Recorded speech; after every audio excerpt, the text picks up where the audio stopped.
Hello guys, this is a video solution to tutorial sheet 6, which is this one, and as you can see there are 10 questions, and I will go through every single one of them and show you how to do that. Right?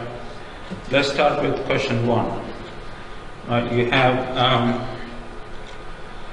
an airline where on average 6% of the people don't turn up for the flight, right?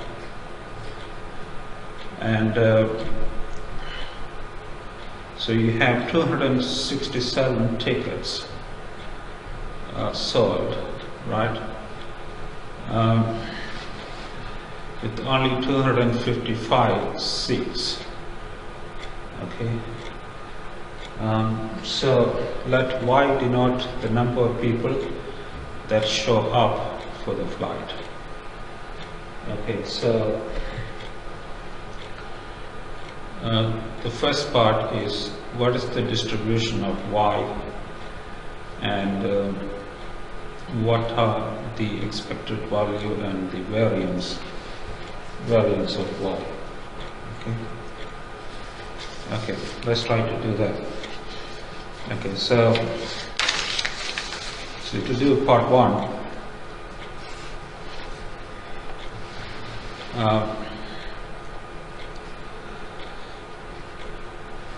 so let me write it down. Y is the number of passengers or number of people turning up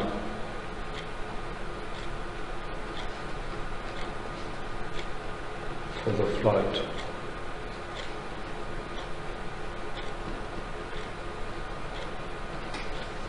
Okay, and we want to know what is the distribution of Y is, right? So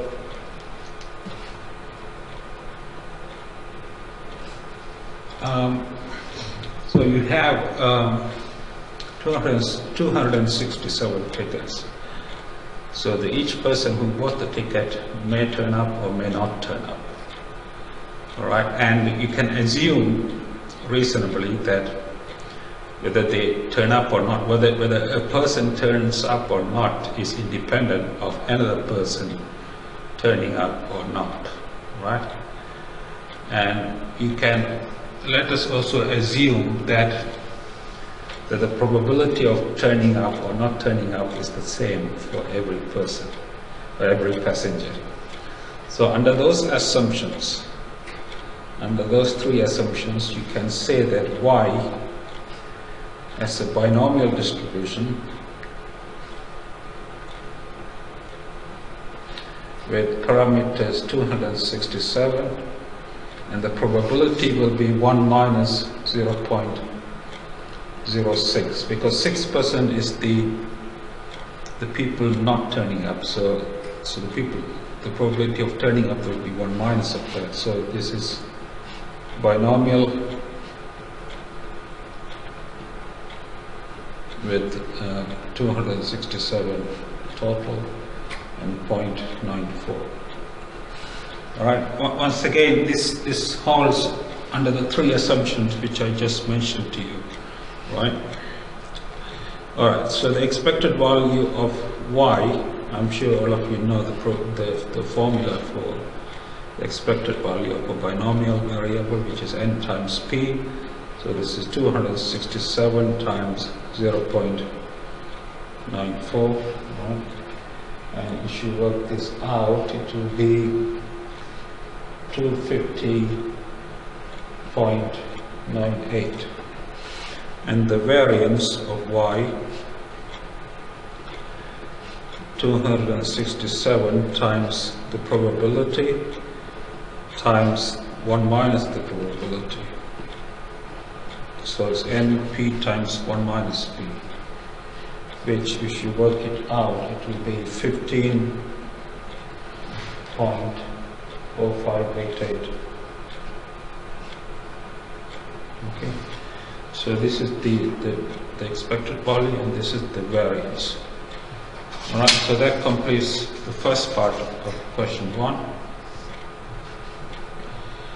Part 2 of question 1 is it appropriate to approximate the distribution of y by a normal distribution? Now this is stuff I did not cover in the lectures or the videos, but it is stuff, if you go to the typed lecture notes, you will see this covered. But as far as the assessment is concerned for this course, this stuff will not appear. But in any case, I will show you the solutions. Right. Now, the normal approximation for a binomial distribution is valid if the following condition is true.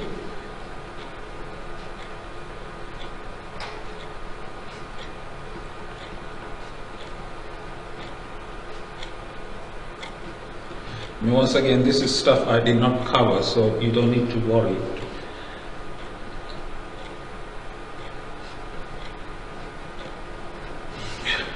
I mean, I'm just doing it for the sake of it, right?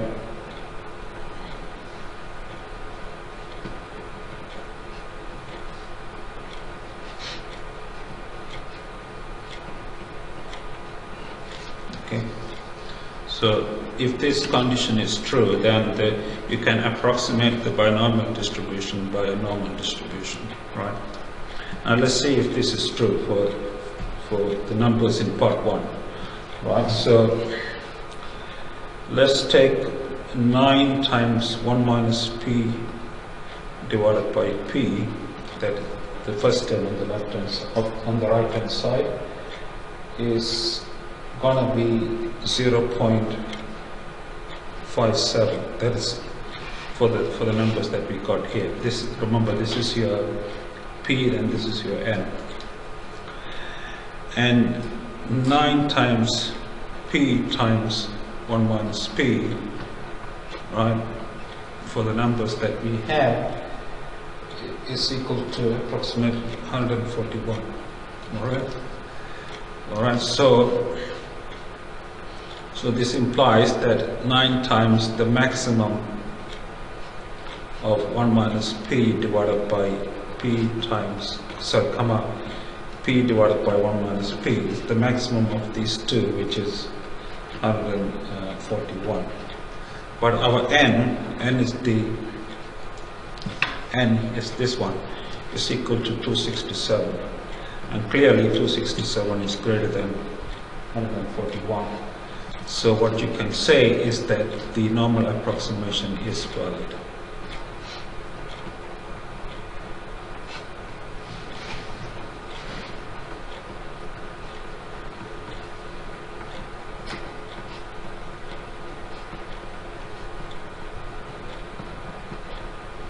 Okay. Alright, so that's part 2 of question 1. Alright, the next question is part 3.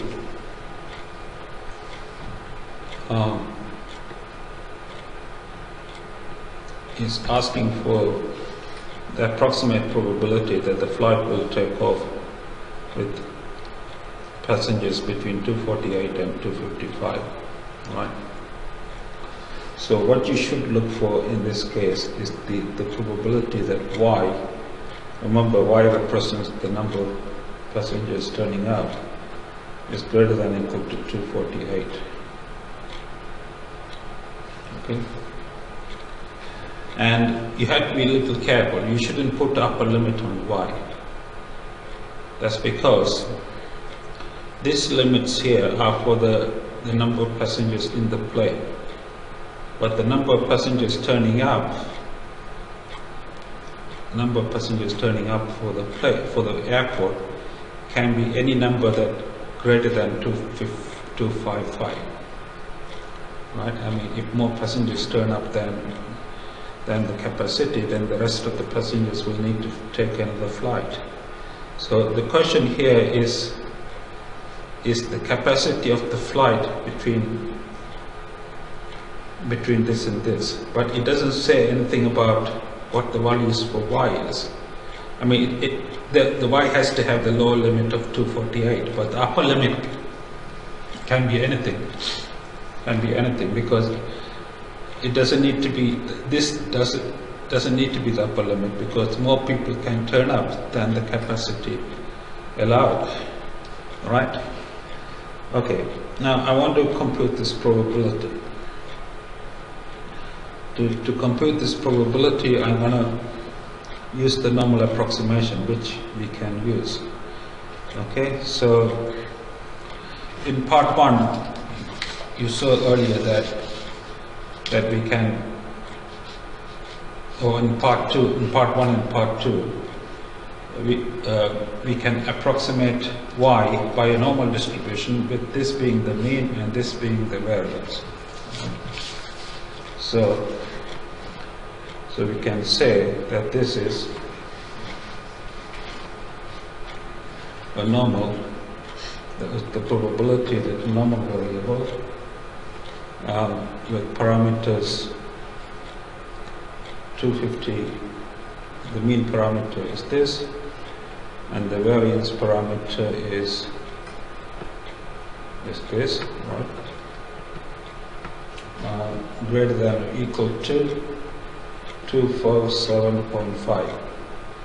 So this is where I'm using the, instead of 248, I'm saying this because of the normal approximation, which you can find in the printed notes but not in any of the videos. Okay. Like once again, the normal approximation will not turn up in any of the assessments for this course. Okay, now this you can write as 1 minus the probability that the normal variable, which is this one, is less than 247.5. Okay. All right, in the next line, I'm gonna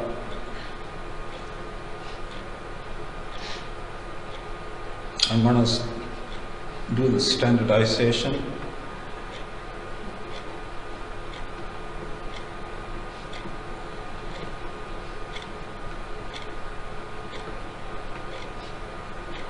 So that what I mean by that, I subtract the mean, which is 250, and divide by the standard deviation, which is the square root of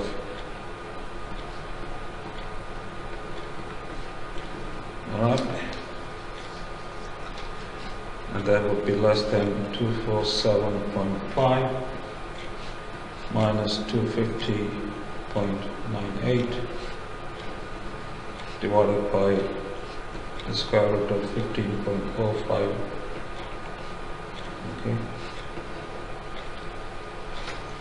Okay.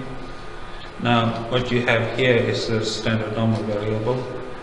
So this is 1 minus the probability that n01 is less than, if you work this out, you will get minus 0.897. Okay. So this is 1 minus 5 at minus 0.897. Okay, and now one of the properties, I don't know, I think I talked about this in one of the videos, that phi of minus anything, you can write it like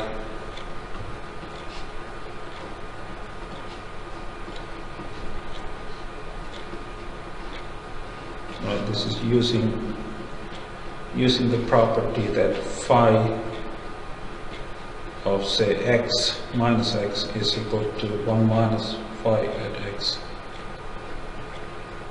Okay, so the 1 and the 1 cancels, so this becomes phi at 0.897.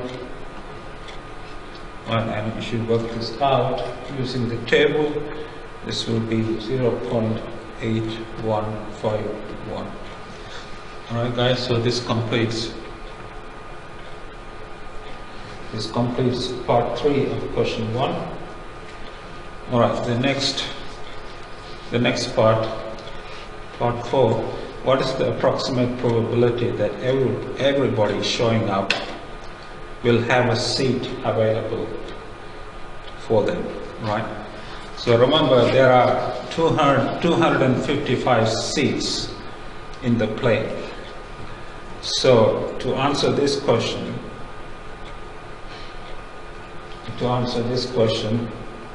y, remember y represents the number of passengers turning up, has to be less than or equal to 255. Alright? And this, once again, I'm going to use the normal approximation. So this is the probability that a normal variable with parameters 250.98, 15.0588 is less than or equal to 255.5. Okay, so this is where the normal approximation comes in, right? All right, next, in order to work this out, I'm going to use the standardization. So I'll subtract the mean and divide by the standard deviation.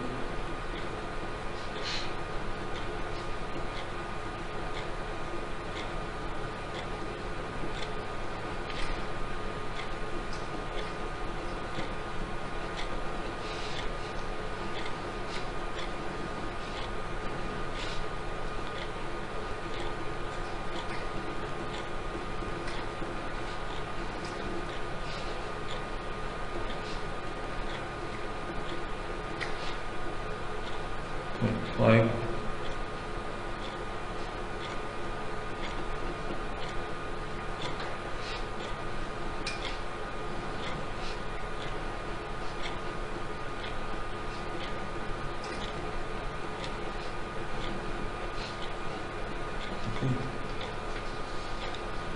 right now, this thing here is the standard normal distribution. So this is the probability that normal with mean 0 and variance 1 is less than or equal to, if you work this out, it will be 1.165.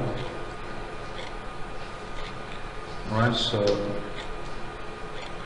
this is capital 5 at 1.165, and if you read this off the table, this will be 0.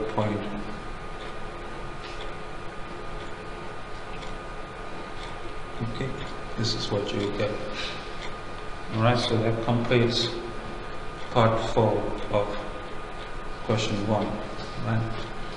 And the final part is, what is the approximate probability that between 6 and 7% of passengers with tickets do not show up? Right. Okay, so here we are talking about proportion, right?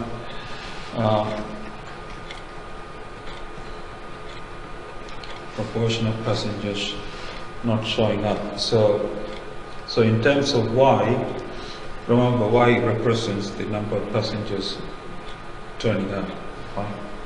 So what you're looking for is the probability that y divided by 267, yeah, which is the proportion of passengers turning up, is between 0.93 and 0.94.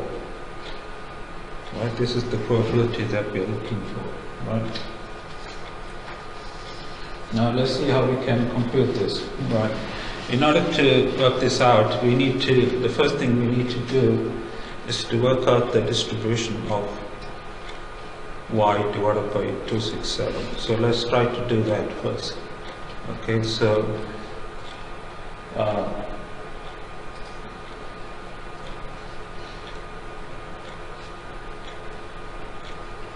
the expected value of this is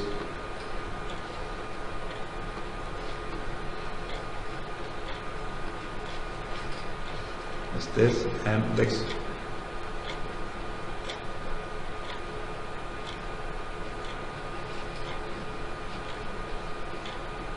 Okay, we know the expectation of y is this from the first part of the question. All right, so if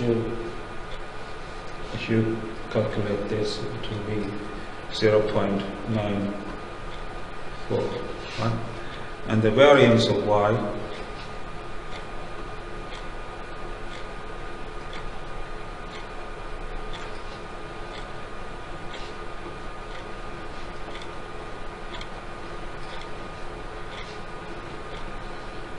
okay, all right, and the variance of y we worked out earlier, and it was 15.0588 divided by, okay, and if you calculate this, you will get approximately 0.0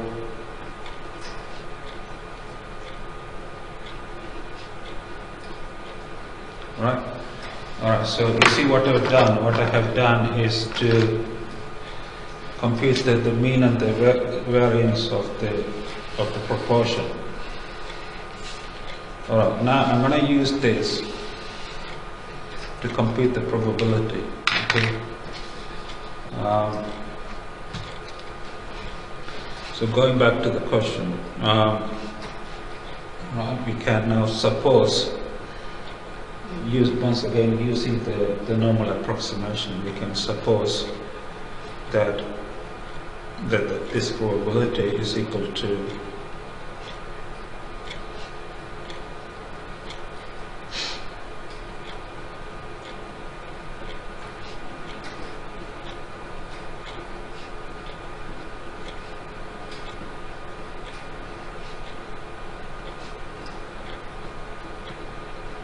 okay, all right. Okay, now in order to compute this, I'm going to do the standardization. So subtract the mean and divide by the standard deviation. So this will be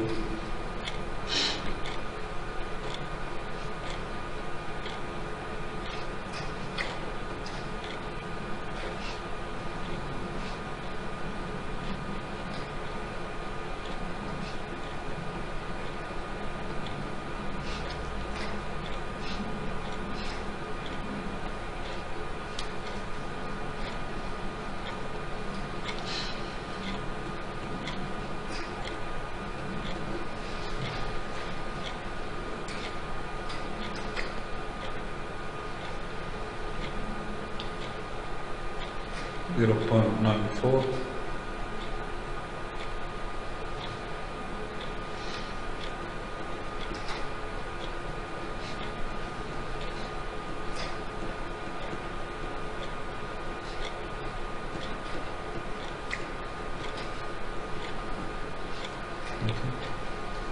This is clearly 0. Okay, so this we can write as the difference of the probabilities, the probability that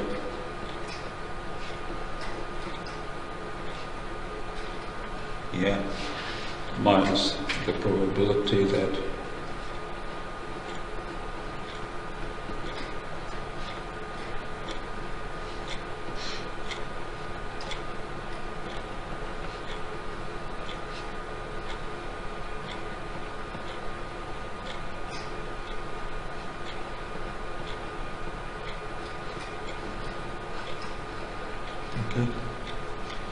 right, and this probability, because of the symmetry of the standard normal distribution, this must be half, okay, minus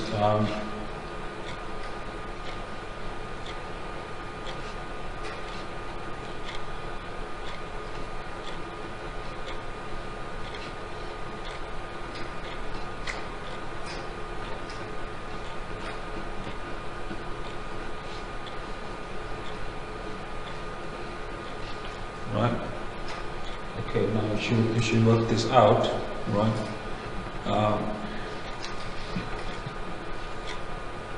if you work this out using the table, you will get this to be equal to 0.2 2, 5, 4, 3. Okay. So this is the probability that the number of passengers not turning up is between 6 and 7%. Right. Okay. Right. So this completes question 1 of sheet 6. Right. Question 2. Alright, this is also on normal approximation, well, parts of it. Let's start with the first part. Show that if this is true, then these two are true, right? So that's just a mathematical question. Let's see how we can do that.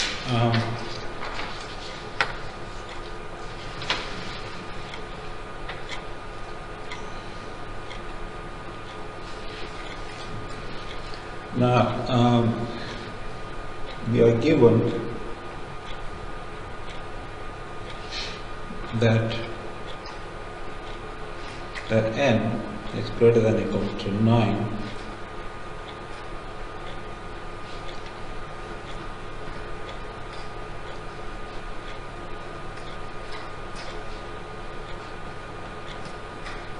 right, okay, and this implies that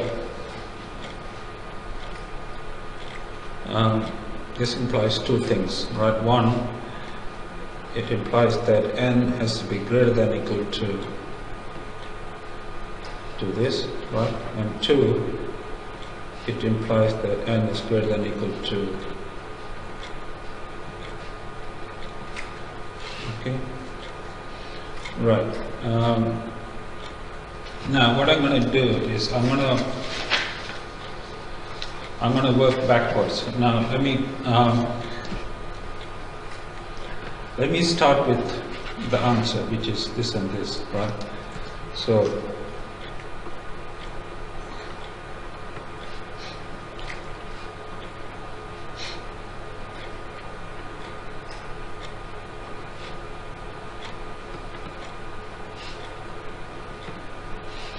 okay, before I start, let me call this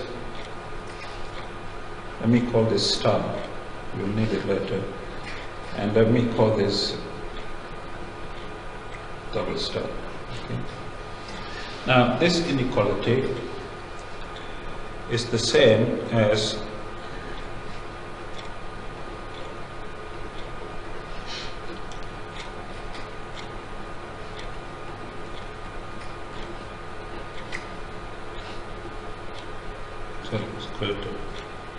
greater than or equal to 3. Okay. Now a few things cancel, so this is the same as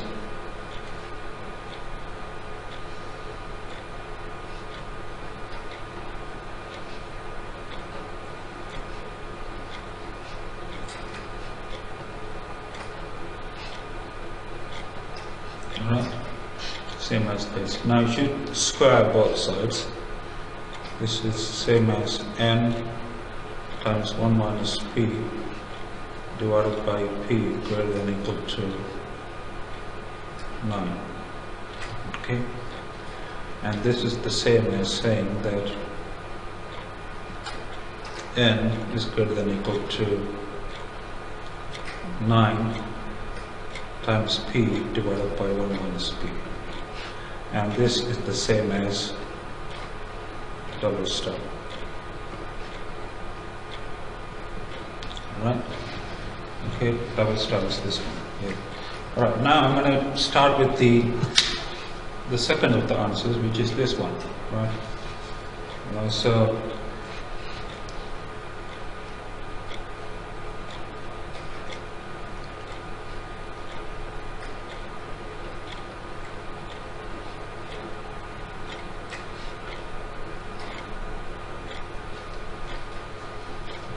now this is the same as saying that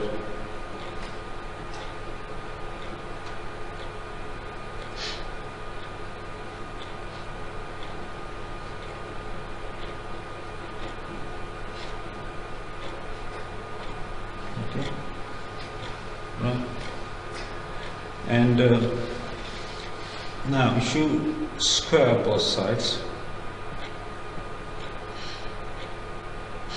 because this is minus minus, right, when you square it you have to change the signs around, right? So this is going to be np divided by 1 minus p greater than or equal to 9. Okay, so n is greater than or equal to 9 times 1 minus p divided by p, and this is the same as star. So we have shown, so we have proved the result that this inequality here, right, okay, is equivalent to this and this. Right?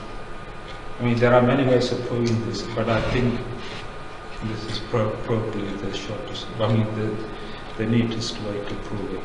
Right? Okay, so that's part 1 of question 2. Now part 2, show that if this is the case and y has a normal distribution with these parameters, then this is true. Right? Okay, let's see.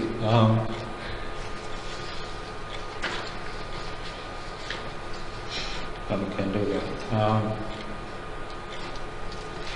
So this is question 2, part 2. Alright, so we want to find the probability that y is between 0 and n, where y is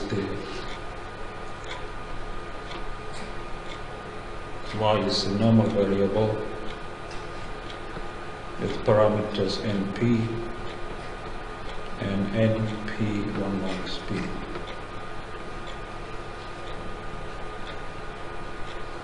Okay. Now the first thing we're going to do, right, is to standardize the normal distribution, right? So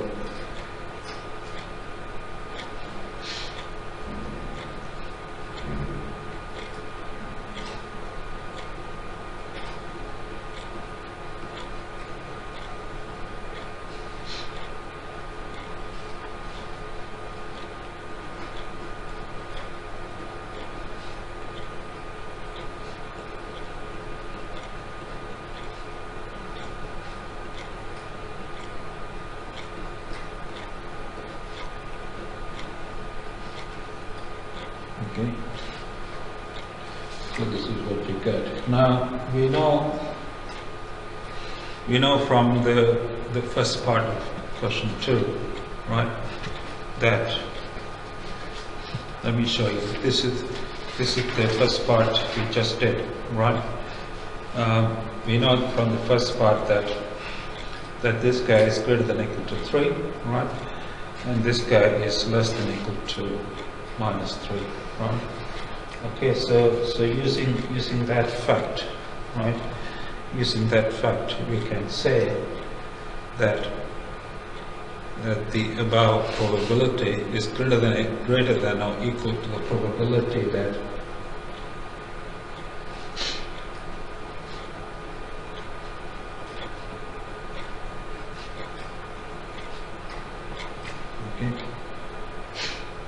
right? That's because of this and this. Right. This is not difficult to work out. This is simply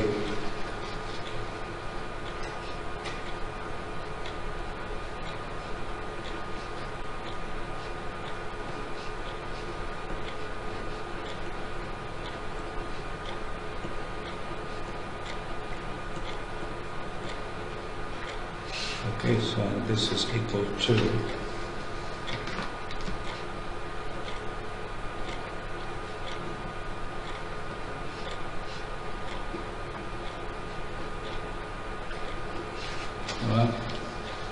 using the property that I mentioned to you earlier, that phi of minus x, you can write it as 1 minus phi of x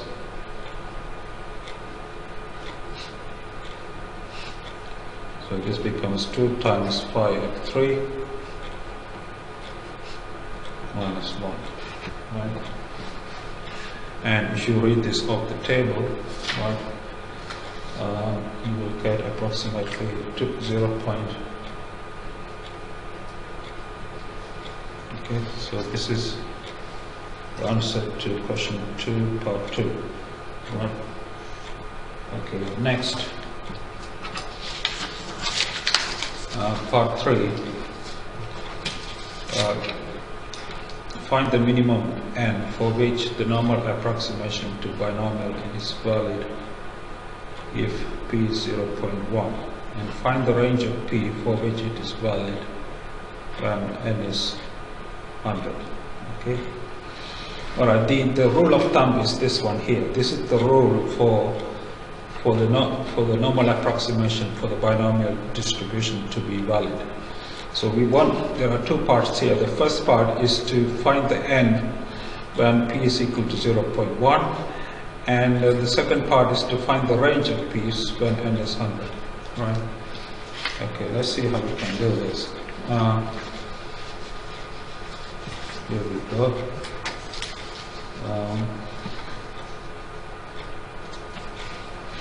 This is question 2, part 3. So we are told that p is 0.1. So 9 times max. So n will be greater than or equal to 9 times max of 1 minus p.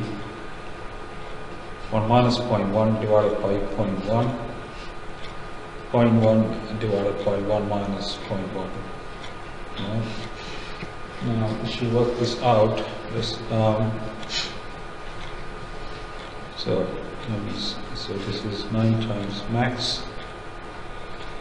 1 minus 0.1 is 0.9, so this is 9, and this is 1 divided by 9.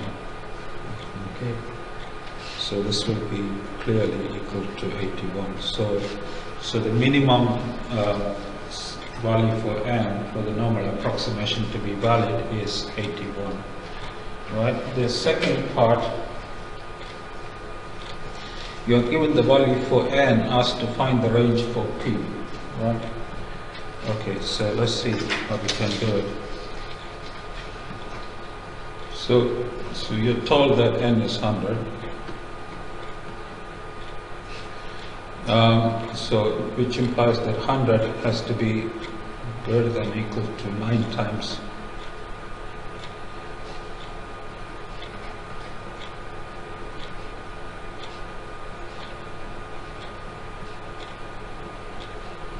Okay. And this implies, this is the same as saying 100 less than or equal to 9.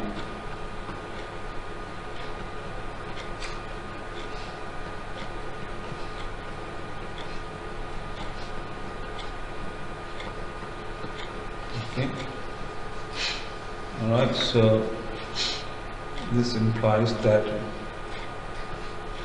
100 divided by 9 is greater than or equal to 1 over p minus 1, and 100 divided by 9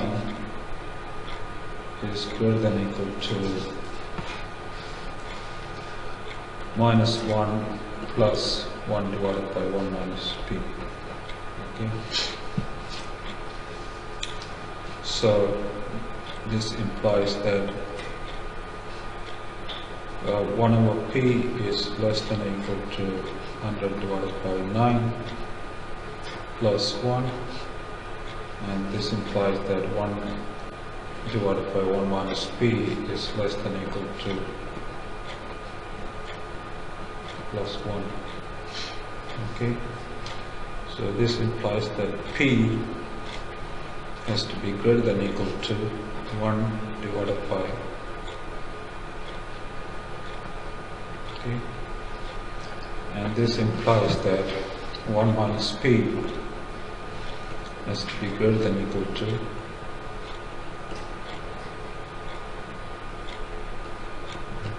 okay, and we are nearly there. So This is P greater than or equal to 9 divided by 100, 9. And this is P less than or equal to 1 minus 9 divided by 109. Okay. So the range of possible values for P are from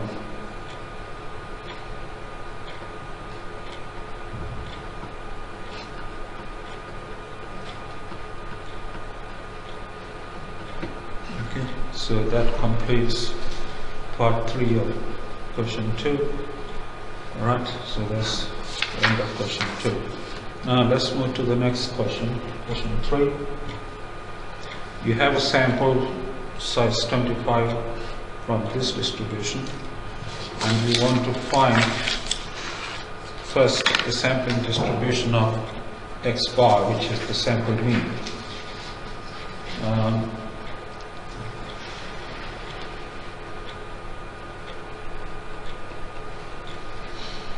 Right. Now, one of the properties I mentioned on the video on normal distribution is that if you have a random sample from a normal distribution, then the sample mean is also normally distributed. So in this case, the sample mean will have a normal distribution with parameters 1, 1, 2, and variance 12 squared divided by n, which is 25.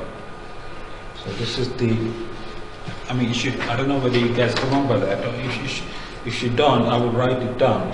This is the property I mentioned in the video on normal. If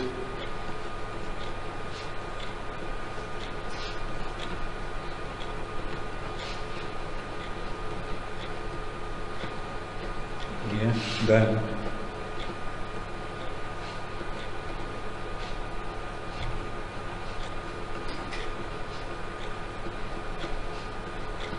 this is the video I mentioned. I don't know, I hope you guys remember this. If you don't, just please look back. Please look back on the video, right? Okay. So that's what I have used to answer the first part, right? Now the second part is to find the probability that x bar is greater than 115. So that should be not difficult.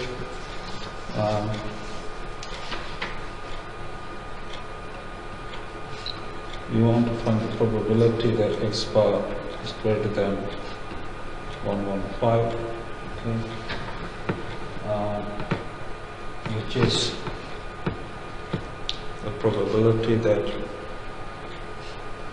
a normal variable with parameters 1, 1, 2, and this guy here, if you work it out, it will be 5.76.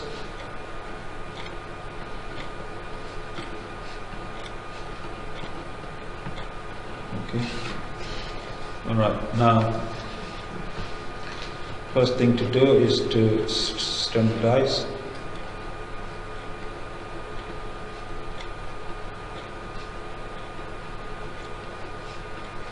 So you subtract the mean and divide by the standard deviation.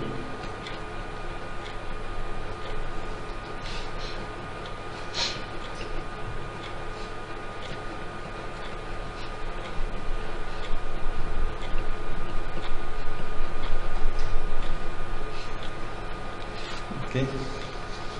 Now this is standard normal, so this will be the probability that n over 1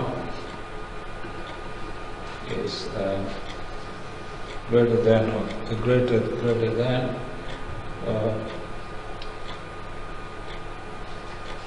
I think it will be approximately 1.25 if you work this out.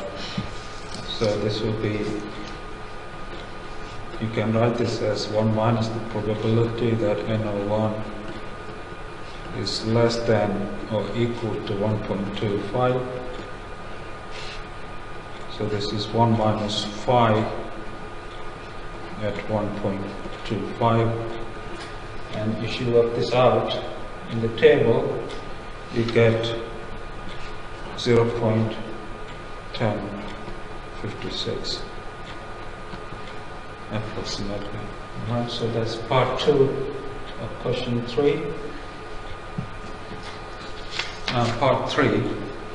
Part 3 is to find the probability that x bar deviates from mu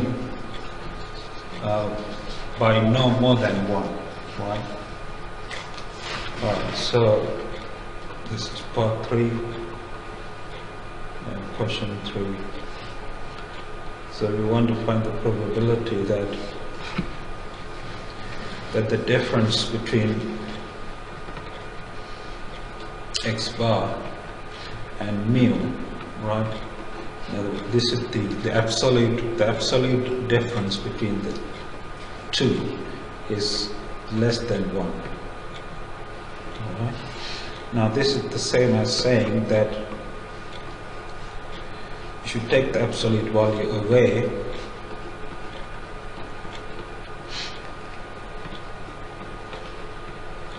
okay. Here mu denotes the population mean, which is 0.12 in the question, right?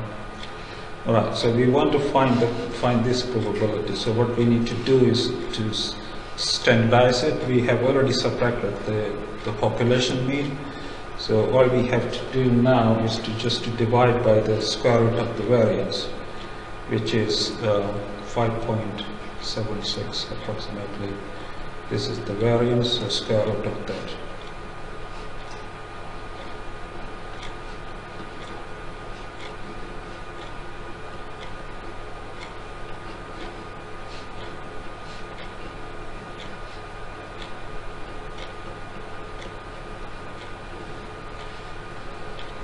Okay.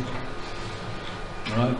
So this is the probability that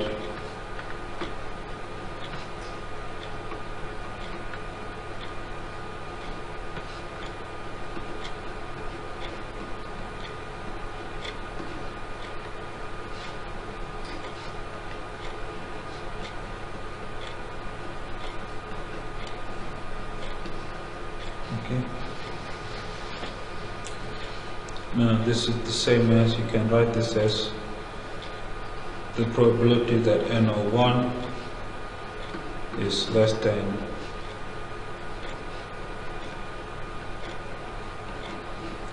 this minus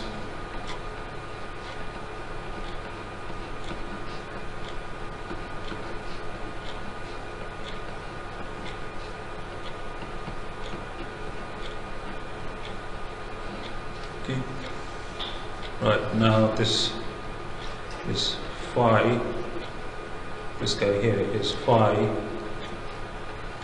at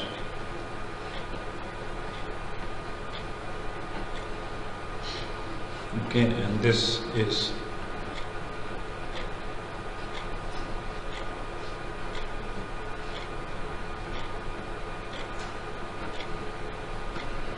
okay. Now using the property I just mentioned a few minutes ago, you can write this guy here as 1 minus phi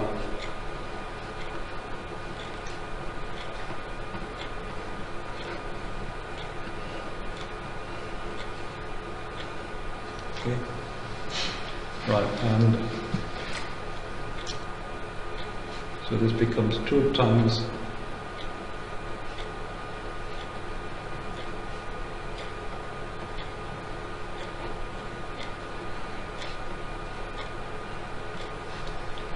right, and if you read this off the table, you will get 0.3234. Alright, so this completes question 3 of tutorial sheet 6. Right, the next question is here we are. You have 2 separate samples, size 10 and 15, taken from this normal distribution. What's the probability that the means differ by more than 0.3? Okay. Right. So this is question 4. Okay.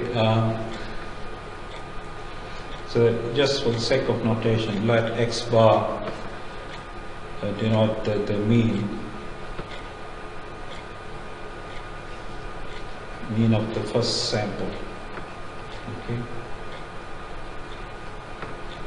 And let y bar denote the mean of the second sample. So we are looking for the probability that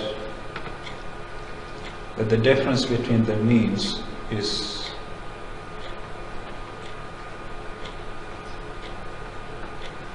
more than 0.3. Okay, so this, by the complement rule, you can write this as the 1 minus the probability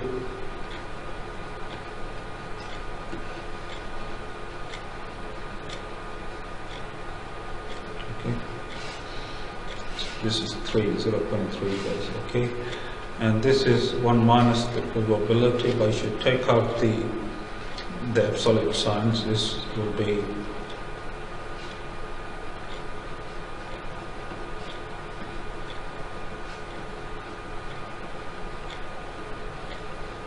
okay.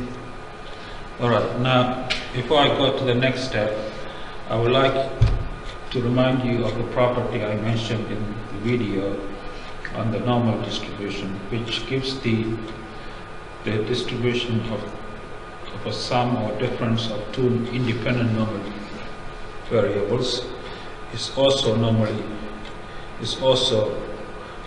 variable. So let me write it down. Here you have x bar that is normal with parameters 20 and 3, and you have y which is normal with parameters 20 and 3.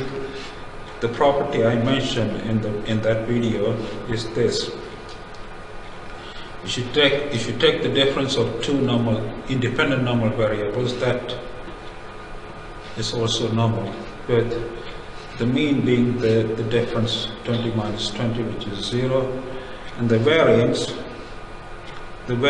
will be, sorry, by the way, it should be 3 divided by 10, 3 divided by 15, right?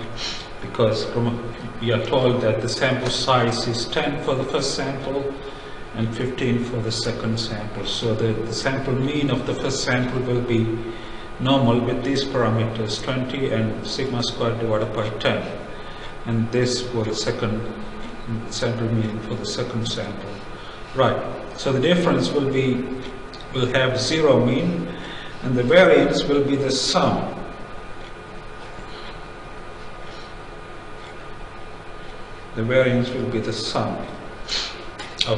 of the variances, right? Okay, so you will get if you sum the two variances, you will get it's not difficult to, it's easy to see what the sum is. This is a normal variable with 0 mean. If you sum these two, you will get half. Okay. Okay. So in this box, what I have shown you is that the difference in the two samples means is normally distributed with 0 mean and variance half. All right, now let's return to the question. So we want to find this probability here. So what I'm going to do is do the standardization as usual. So it's minus 0.3 minus 0 divided by the square root of the variance. Alright, the same thing in the middle gives you the standard normal.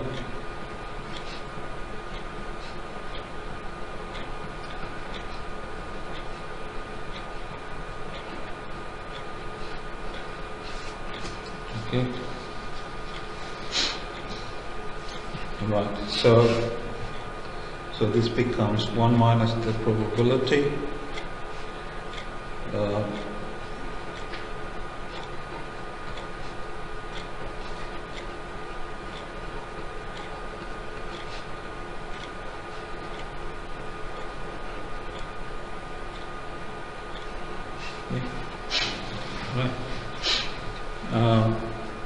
this you can write as 1 minus the probability that in brackets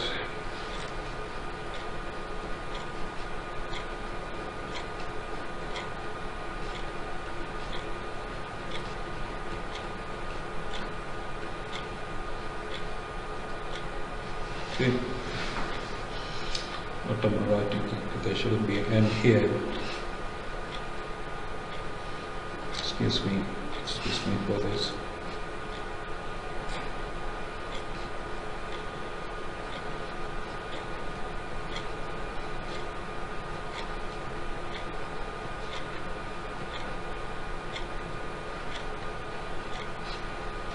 Okay, so this will be 1 minus 5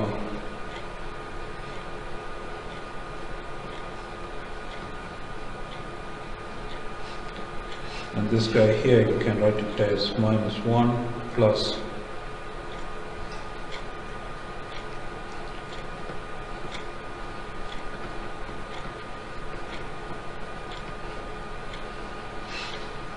okay, so this will become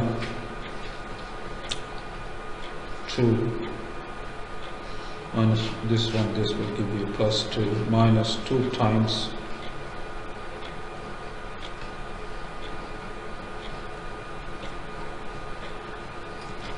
okay. Now if you work this out using the tables, you will get this to be equal to 0.6716. Alright, so it's approximately. So that's question 4. So the property that we used here is this one here. That is the linear combination of two independent normal variables is also normal. So here the linear combination is just a difference, right? Okay. Alright, so that's question 4. Next question, question 5. So you have here 65% of voters supporting candidate A.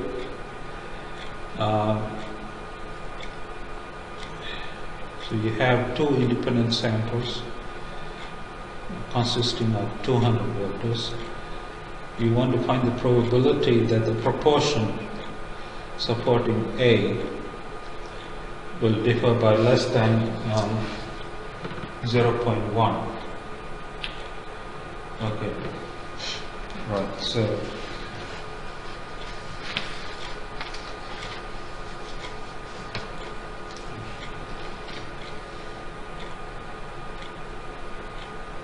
this is question 6, right? Because of the wording of the question, it should be clear to you that. Okay, before that, let me introduce some notation. Let X denote the number supporting A in the first sample. So we are drawing two different samples, right? And X denotes the number of people supporting candidate A in the first sample, and Y denotes the number of people supporting candidate A in the second sample. Now it's clear that X has a binomial distribution with parameters 200 and probability 0.65. Okay, and similarly Y also has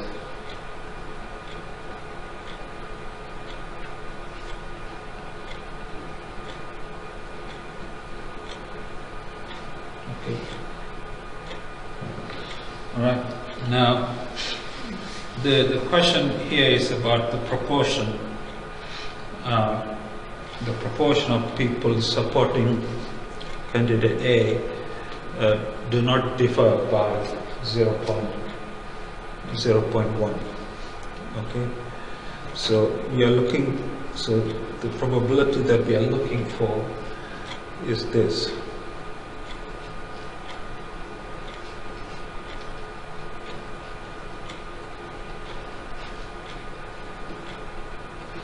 This is the probability that we are looking for. Okay. So this you can write as follows.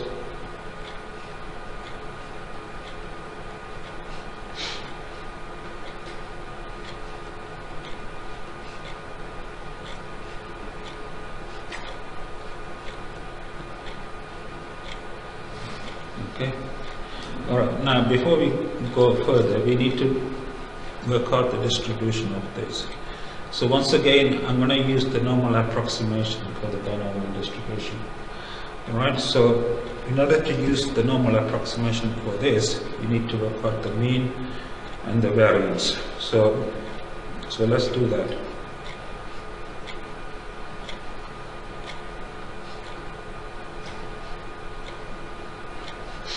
This will be the expected 1/200 times the expectation of X minus 1/200 times the expectation of Y.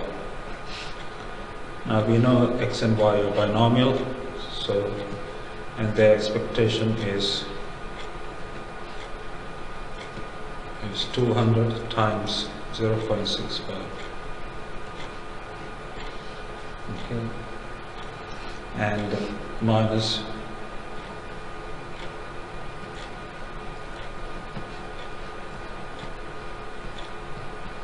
okay, so they are the same, so the expected value or the mean is equal to 0, right? Now the next thing we need to find is the variance of this case. So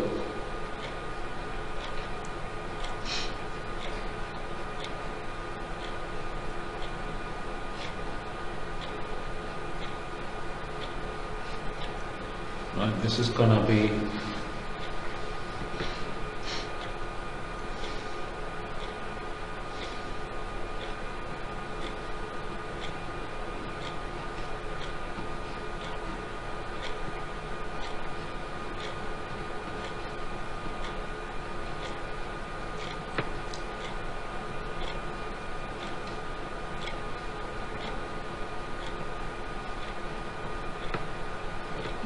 okay. Now variance of X is going to be, I'm sure you guys know the formula for the variance of a binomial distribution, right? So, which is 200 multiplied by 0.65 multiplied by 1 minus 0.65. Okay.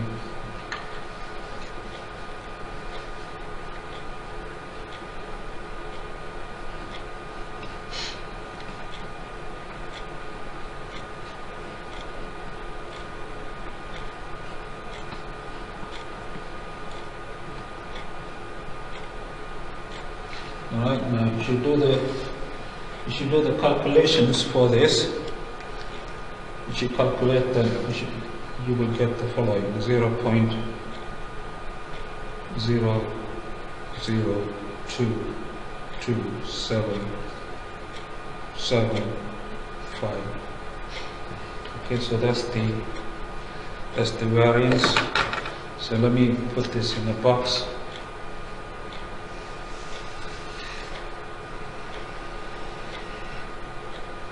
So let me put this in a box. Okay. All right. So I'm going to assume now that this guy here is a normal variable with the mean equal to 0 and the variance equal to 0.00217.5. Okay. All right. So let's continue.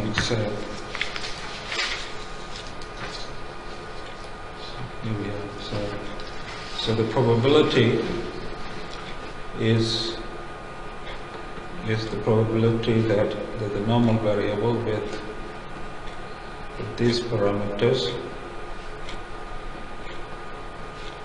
is between -0.1 and +0.1.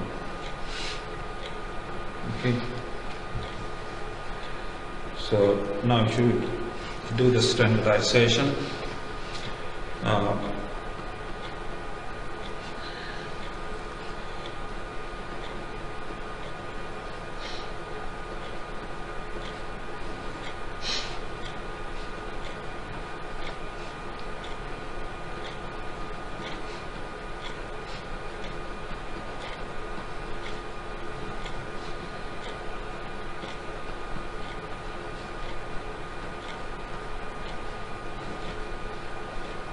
what you get. So this is the probability that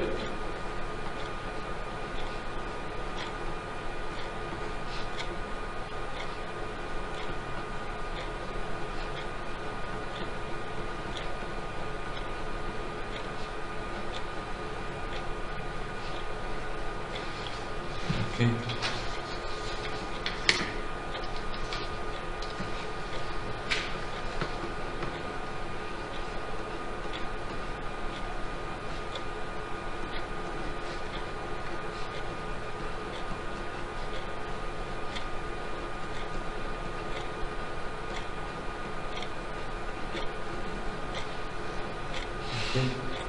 So this would be 5.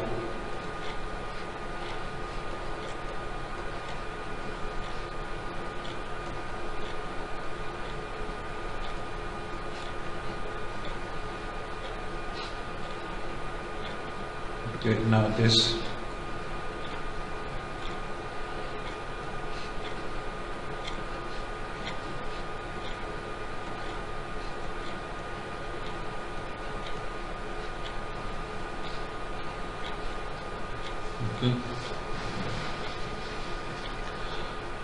all right, now this one, using the property I mentioned earlier, you can write it as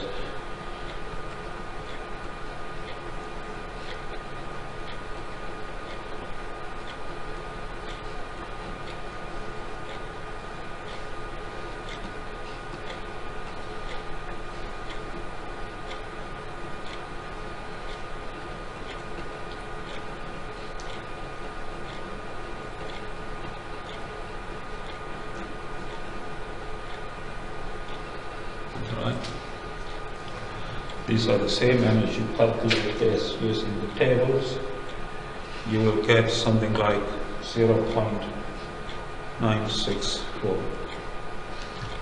Alright, so this is the probability that the proportions do not differ by 0.1. Okay. Alright, so that completes question 6 of the tutorial sheet. And next one is question 7. You have a random sample from a normal distribution. The next one is question 6. We just completed question 5. Yeah. The next one.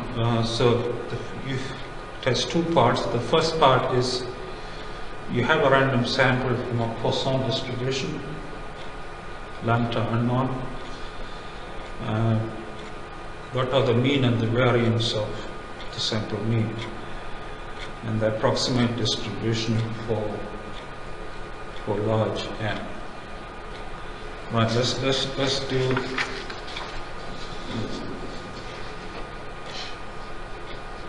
do that part now.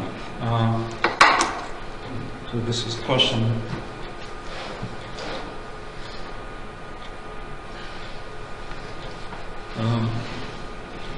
question 6, part 1. So you have x bar. X bar is the sample mean for sample from a Poisson. So the expectation of x bar is going to be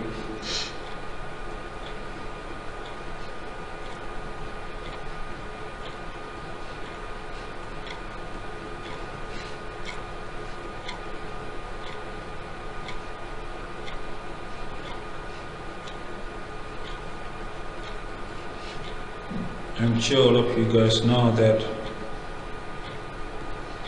the expectation of a Poisson is lambda. So this is 1 over n times n lambda, which is lambda, right? And the variance of x bar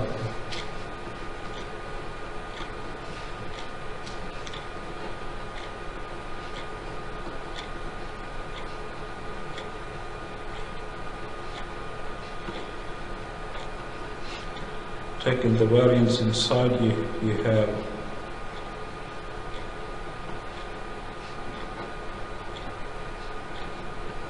this here. Now I'm sure all of you know that the variance of the Poisson is also lambda, right? So this is 1 over m squared times n lambda, which is lambda divided by n. So this is the mean and this is the variance. So for large n,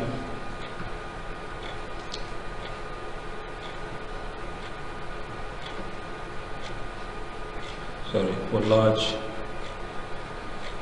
large n, we can approximate the distribution of the sample mean by a normal distribution with the mean equal to lambda and variance equal to lambda by n.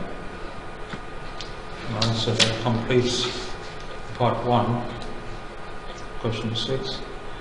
Now suppose a random sample of 100 from a Poisson with lambda equal to 36. What is the approximate probability that the sample mean is between 35 and 37?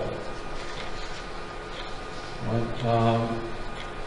Okay, so let's see how we can do that. So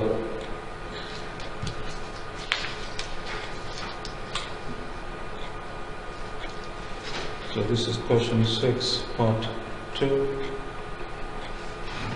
Okay. So you have n equal to 100 and lambda is 36.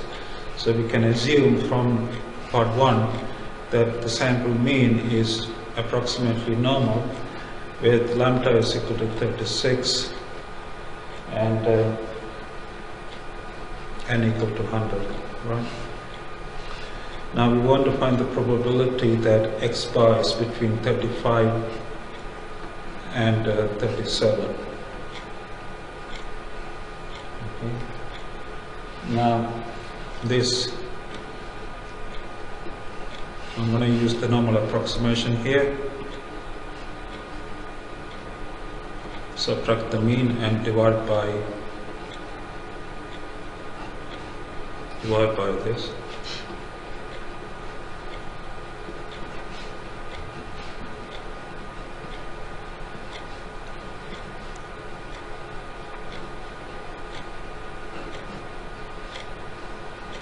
Okay. So this will be the probability that minus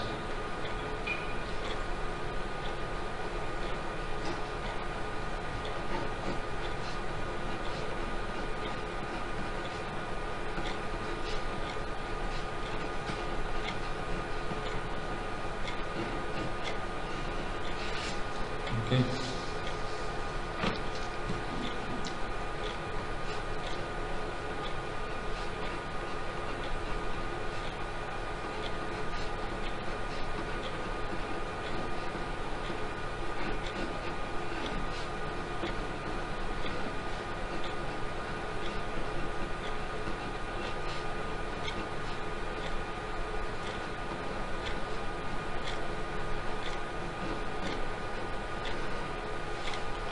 Right. Now this is 5. Okay.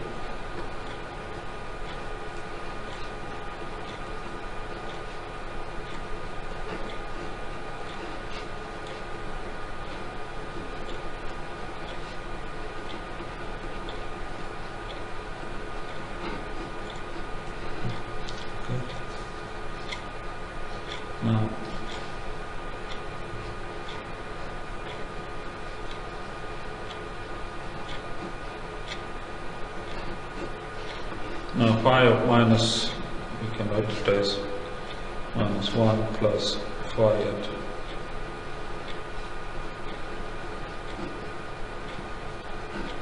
now if you read this off the table, you will get this to be equal to 0. Alright, so this completes question 6. The previous question was question 5. I mistakenly said it is question 6. So this is the solution to question 6. Alright, the next question on the sheet is question 7. You have a sample of size 10 from a normal distribution with parameters 48 and 36. The first part is find the probability that the sample variance is between 25 and 60. Alright, so let's see how we can do this.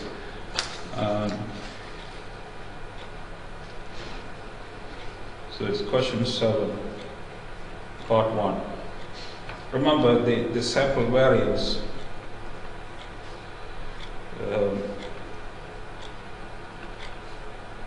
is defined by the following. This is the notation for sample variance, and it's defined by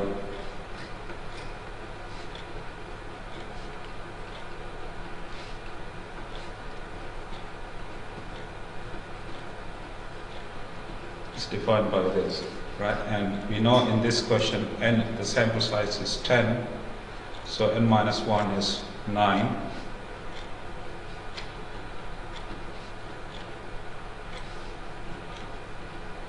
Right? Now what we want to find is the probability that S squared, the sample variance, is between 25 and 60. Right? We want this, okay? Right, now this you can write as the probability that 1 over 9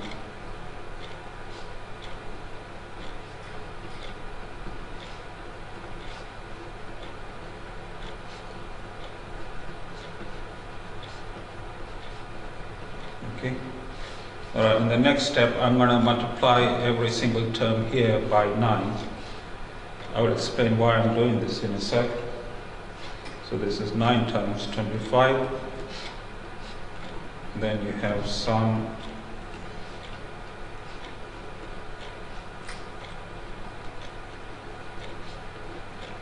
and then this is 9 times 60. And in the next step, I'm going to divide every term by the variance. Now, if you read the question, it says the variance is 36. Once again, I will explain why I'm doing this in a sec.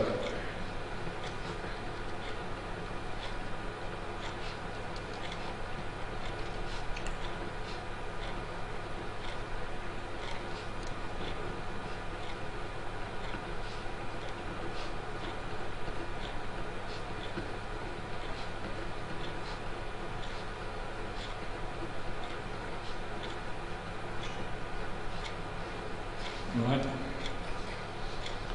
Okay. Now, in the next step, let me simplify this and this. Right. So this simplifies to 25 by 4.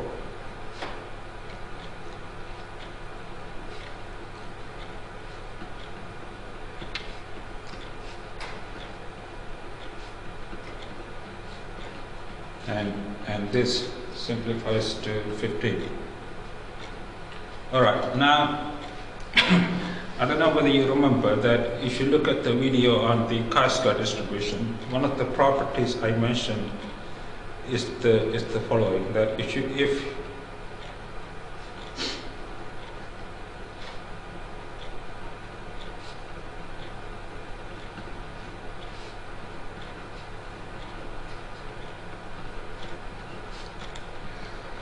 you have a random sample from a normal distribution with parameters mu and sigma squared, then the following statement is true.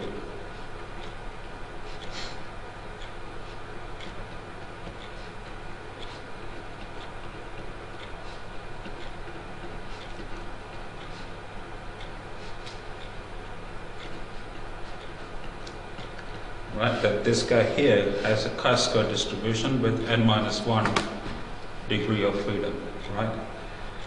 This is, if you look at the video on the chi-square distribution, you will see this. You will see this formula. Okay. Now I'm going to use this to simplify this probability here, because what you have here is exactly of this form. Sigma squared is 36 in this case, right?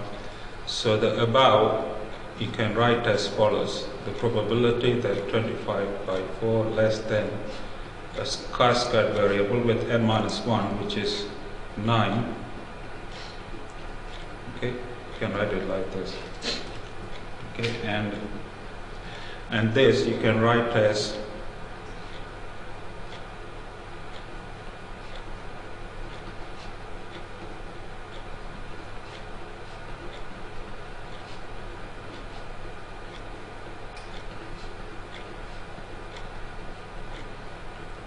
this. Right.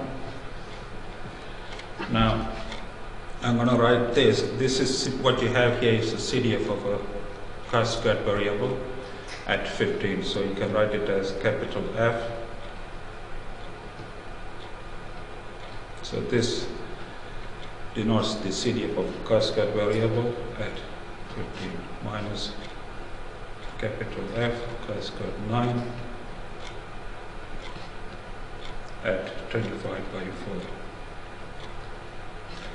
Now, there are tables on the chi-square distribution which you can use to compute these two. But if you want to compute them more accurately, you can use the R software. Right? Now, in R, there's a command for computing the CDF of a chi-squared, which is there's P CHI S cubed. So this command computes the CDF of a chi-squared variable. So in this case we want it 15. So it's going to be 15 comma df equal to 9. So this statement says that the degree of freedom is equal to 9. And similarly, 25 by 4 at df equal to 9. So this command computes the CDF of this at 25 by 4. So then the difference of these two gives the probability that we are looking for, which is the probability that the sample variance is between 25 and 60. Okay, guys. So that completes the first part of question 7. The second part of question 7 is how large the sample should be so that the probability that S squared is greater than 20 is 0.9. Okay, let's see how we can do this. So this is question 7, part 2. So we are given the following. We are given that S squared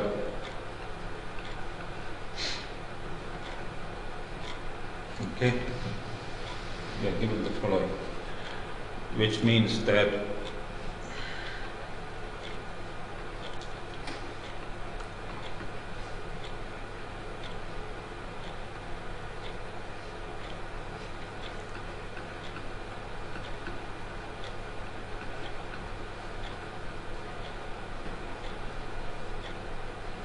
right? This is the definition of sample variance I mentioned in the previous slide. Okay, now let me multiply across by n minus 1. So this becomes the probability that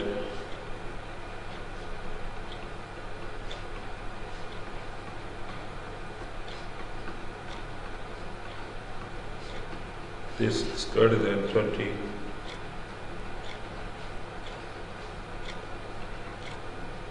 Okay. Now, as I did in the previous part, let me divide both sides by 36, which is the population variance.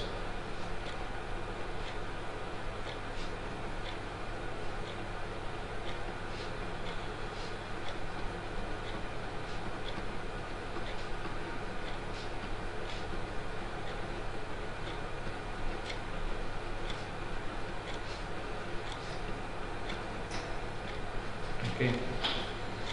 Now, because of the property that I mentioned in the previous part, this guy here must have a chi-square distribution with n minus 1 degree of freedom.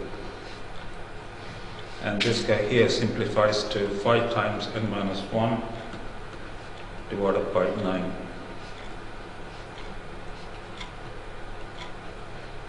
Okay. And this you can write as 1 minus the probability that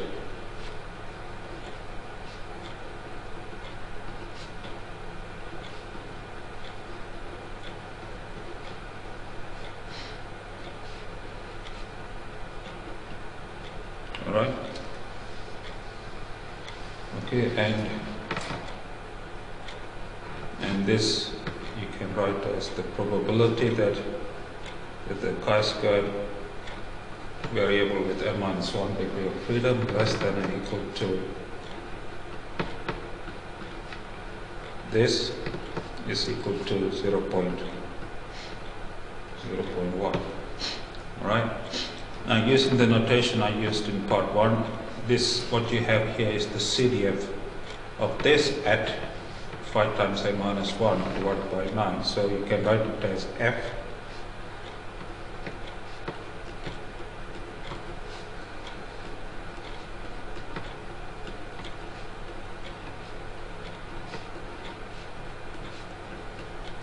Once again, you can solve this equation using tables on the chi-square distribution, but if you want to do it more accurately, you can use once again the R software. So in R, you will write this as follows, right? PCHISQ 5 times n minus 1 divided by 9 with degree of freedom equal to n minus 1 equal to 0.1. Okay, and you can solve this equation in R. I mean, there are functions in R you can use to solve this equation.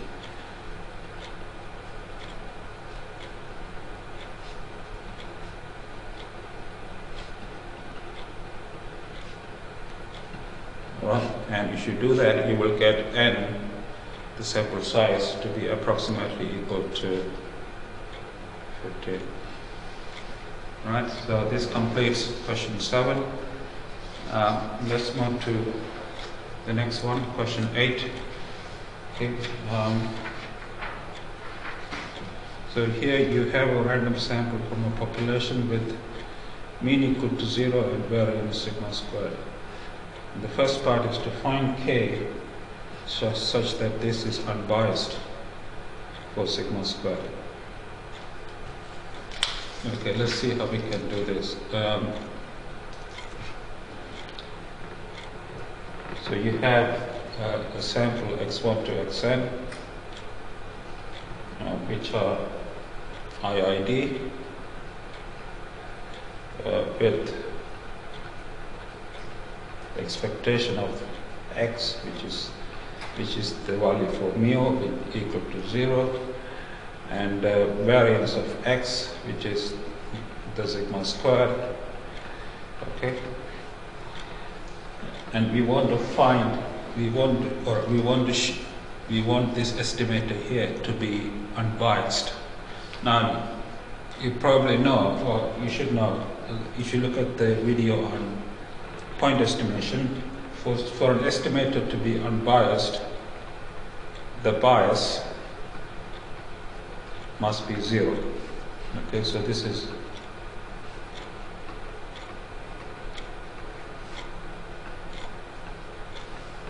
okay.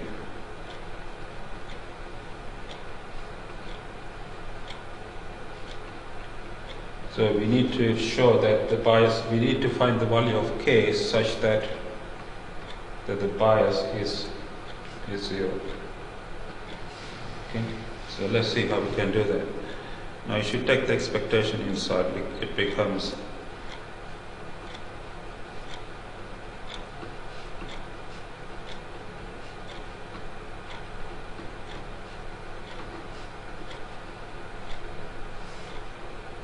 okay.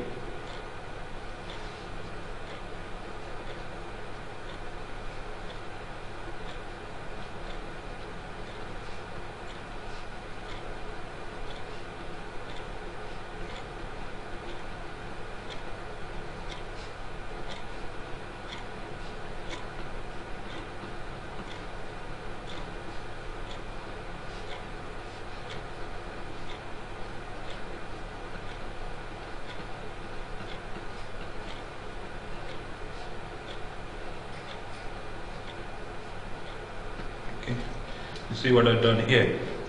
I have subtracted this term and added this term, and the reason I have done it is for a purpose. Now, if you look at this minus this,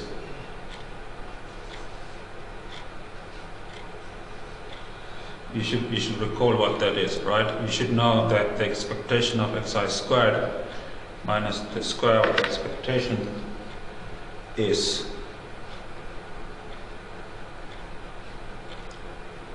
the variance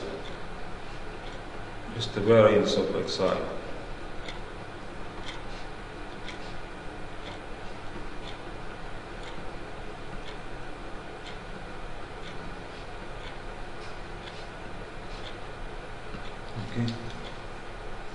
Right, so this is the variance, this is the mean. And we are given the values for both these. That is, the mean is 0, the variance is sigma squared, so we can sub them in.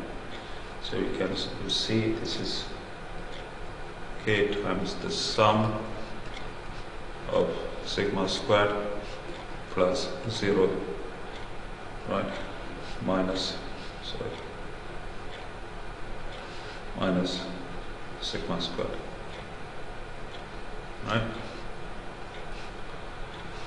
Okay, so this becomes k times the sum of a constant is n times the constant, so it's k n sigma squared minus sigma squared, and this is 0 if and only if k is equal to 1 over n. Okay, so k must be equal to 1 over n for the estimator to be unbiased. Right? So the conclusion is the following, that is,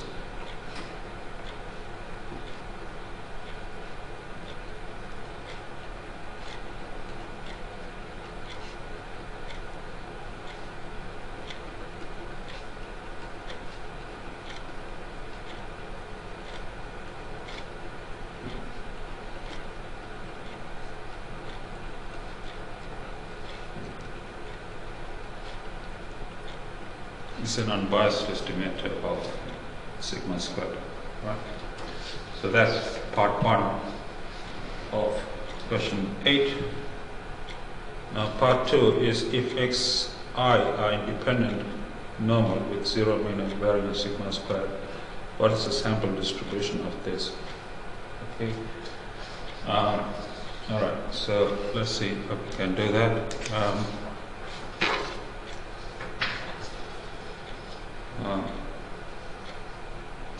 So this is question 8. Let's do question 8. So we are looking at this estimator here.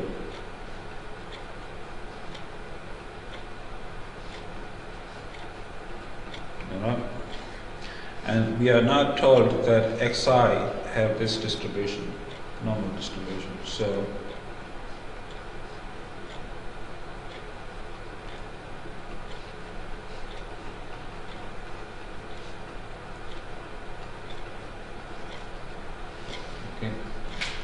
now the first thing I'm going to do is to standardize this. Now you know how to standardize a normal. You subtract the mean, which is 0, and divide by the standard deviation. So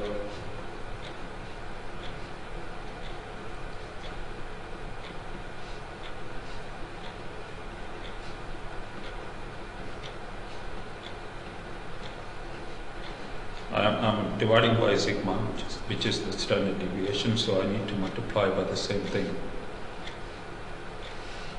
Right, now let me take the sigma outside. So it becomes sigma squared by n.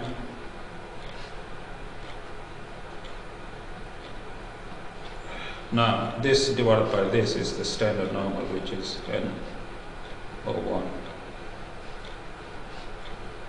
Okay. Now, if you look at the video on the chi-square distribution, one of the properties I mentioned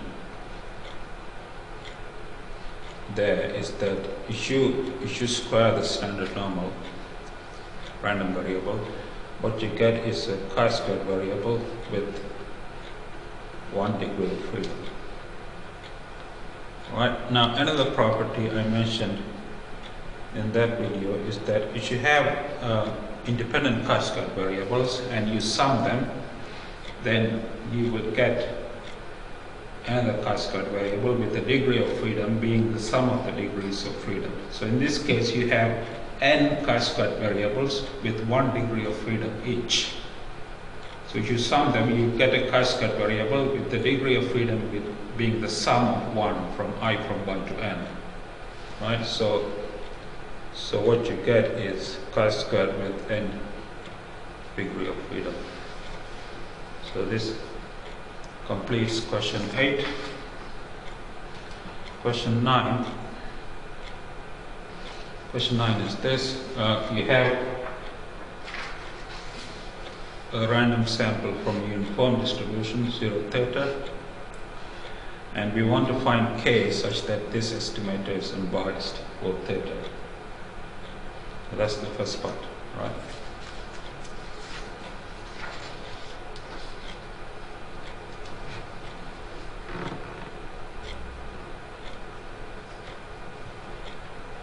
So you have x1 to xn.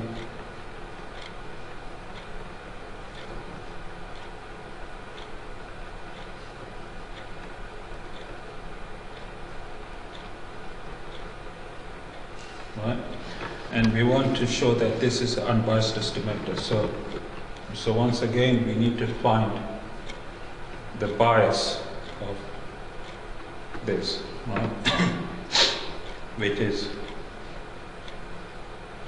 which is the expectation of k times x bar minus theta, and this is the issue. You can pull the k outside, so this becomes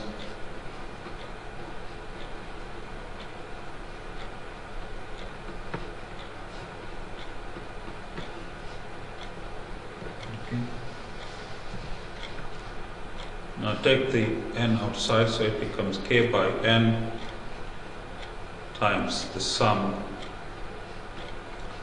of the expectation of xi minus theta. Now, the expectation for a uniform variable, I'm sure all of you know the formula. The general formula is a plus b divided by 2. Here a is 0, b is theta, so you get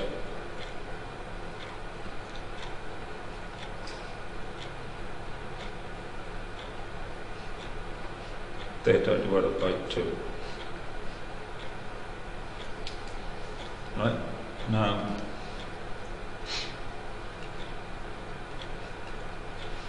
the sum of this, because this is a constant, you have n theta divided by 2 minus theta. So this becomes k theta divided by 2 minus theta. And this is 0 if and only if k is equal to 2. So the conclusion is that the theta hat equal to 2 times the sample mean is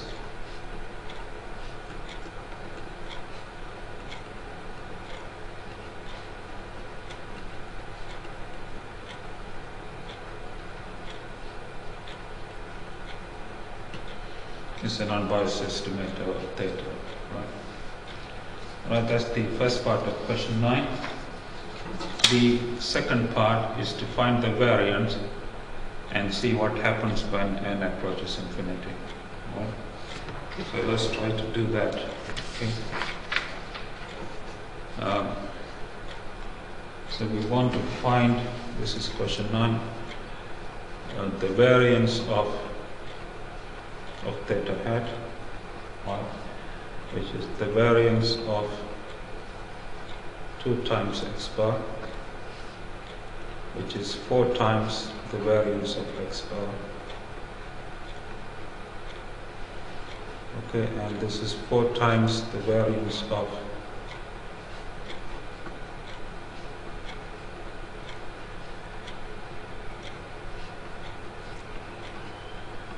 okay. Now take the n outside, it becomes n squared. Take the variance inside, it becomes the sum of the variance of xi. Okay. Now I'm sure you guys know that the formula for the variance of a uniform variable is for a general uniform, say from a to b, is b minus a squared divided by 12. Okay. So in this case, it will be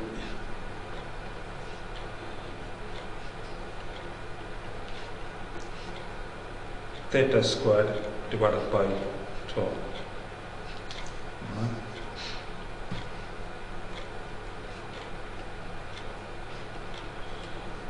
Now, if you sum of a constant is simply n times the constant, which is this.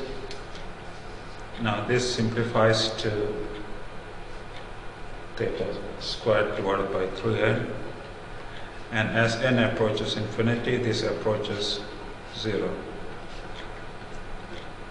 Alright. Okay. So that completes question 9 of this tutorial sheet. Now finally, the question 10. You have a random sample of size n from a binomial distribution with these parameters. P is unknown, and this is an estimator for P, and we want to find the bias and the variance and see what happens as n approaches infinity. Okay. All right.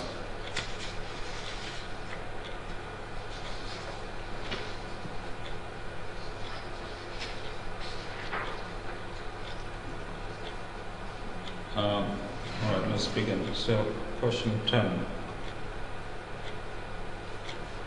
So you have a random sample.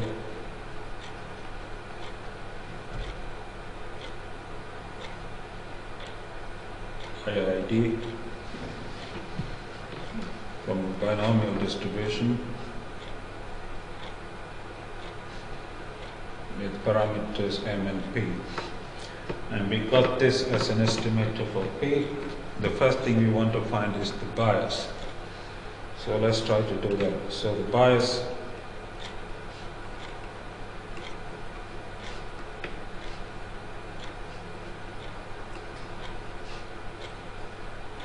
okay, and this is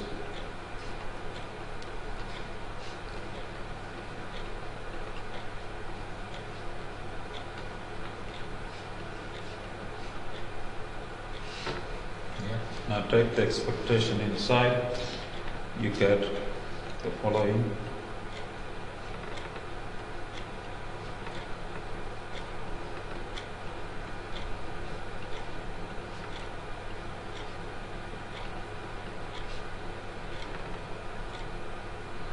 Right.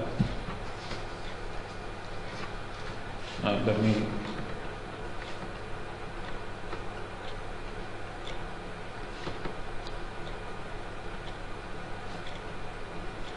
replace x bar by 1 over n times the sum of xi.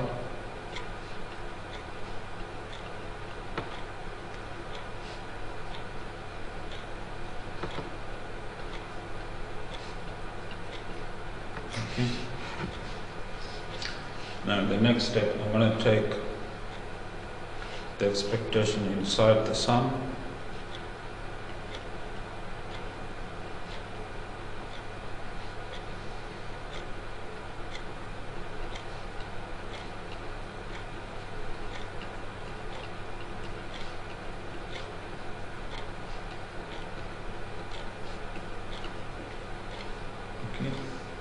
Now I'm sure you guys know the formula for the expectation of a binomial variable is m times p.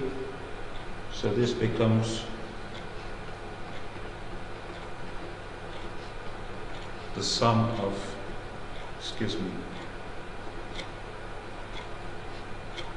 the sum of m times p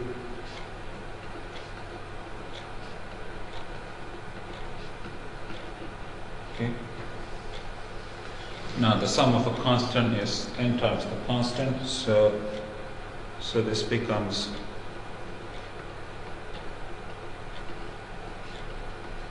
n times m times p.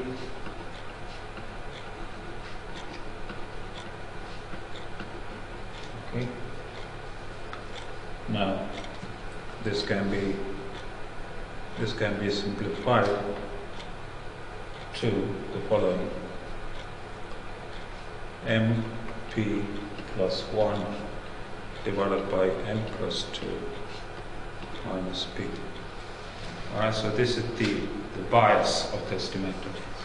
Now the second thing we want to find is the variance of the estimator. So let's see how we can do it. How to find the variance of the estimator, right? So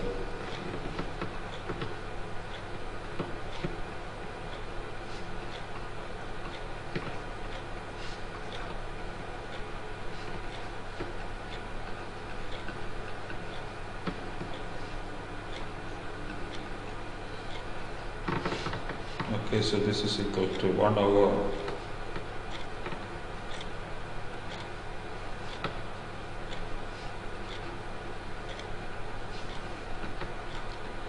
remember that adding a constant or subtracting a constant does not change anything with respect to variance.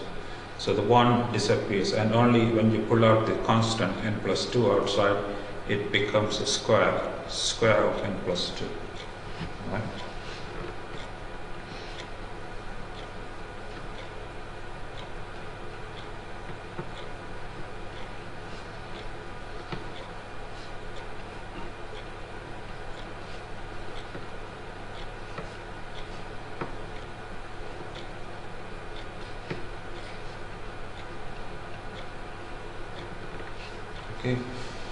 Now taking the n outside and taking the variance inside, you will get the following.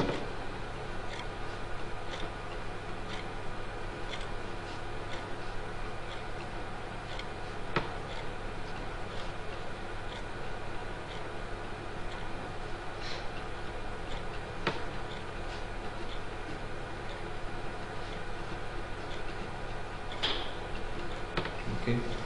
Now, I'm sure all of you know the variance of a binomial variable is mp times 1 minus p.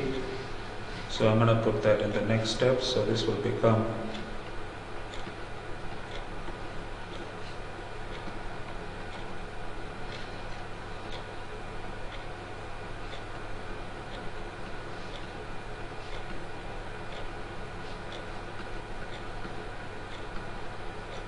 Okay.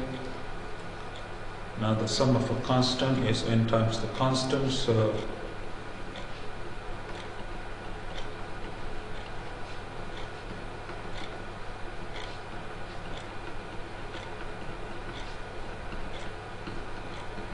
okay. And this becomes mp 1 minus p divided by n plus 2 squared times n. Alright, so we found the bias and the variance, so let's summarize. So in summary,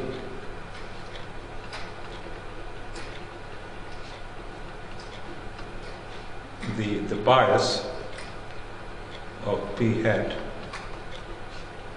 is equal to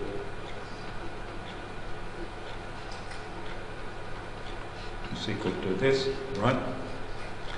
And the variance of p hat is equal to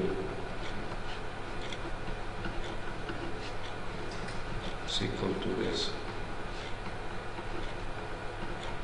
Right, now we want to know what happens to both these as n approaches infinity. Right? Now clearly as n approaches infinity, this goes to minus p. Okay. And as n approaches infinity, this goes to 0. So what you can say is that with respect to bias, this is not a good estimator, because even as n goes to infinity, minus p is not equal to 0, right? So I mean, you would ideally you would expect the bias to be 0, right? But in this case, it is not 0 even when n approaches infinity. So it's not a good estimator with respect to bias, but with respect to variance, it is a good estimator because the variance or the amount of variability approaches 0 as the sample size approaches infinity. So it is a good estimator with respect to variance. Alright guys, so this completes question 10 and also completes the solution to this tutorial sheet.